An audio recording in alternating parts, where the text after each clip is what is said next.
For third-generation Texas rice farmer Ray Stosser, Cuba is a promising market, and he does not want politics to get in the way. It's just time to, make friends and feed them. I think America needs to use their products that they have, like food, and make friends with the world.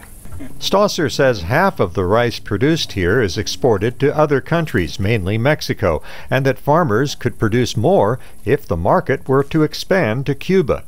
Well, here in southeast Texas, just like South Louisiana, we enjoy a climate that's conducive to grow rice. Like it's hot and humid, longer growing season. We can produce one crop and harvest that, turn around, water the stubble, and have a second crop. Ray Stosser says the overall price of rice is determined by the export market. If that price is too low, he says, it will not adequately cover the expense of fuel, fertilizer, herbicides, and equipment. Rice is a staple food in Cuba, and the country consumes more than 700,000 tons of rice a year. But Cuba is not capable of producing more than a fraction of that amount in its own fields. In the year 2000, the United States did ease the agricultural export ban to Cuba, but a later tightening of policy to require advance cash payments choked off Cuban purchases of U.S. grain.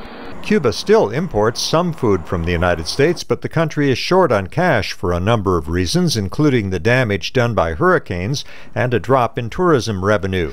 Dwight Roberts is president and chief executive officer of the Houston-based U.S. Rice Producers Association. He says allowing U.S. rice exports to Cuba would benefit both nations. They import about 600,000 tons per year, some years a little more. Most of that is coming from Vietnam. The highest year that the U.S. shipped rice over these last 10 years was in 2004. The U.S. shipped 160,000 tons of rice, valued at about $65 million.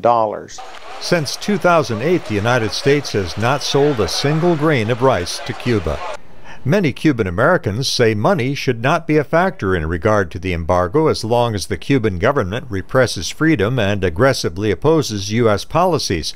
But Roberts says Cuba is not alone in that regard. We trade with a lot of countries around the world who are not necessarily overly friendly to U.S. politics, but we've always felt that food and agriculture should be outside of the political arenas.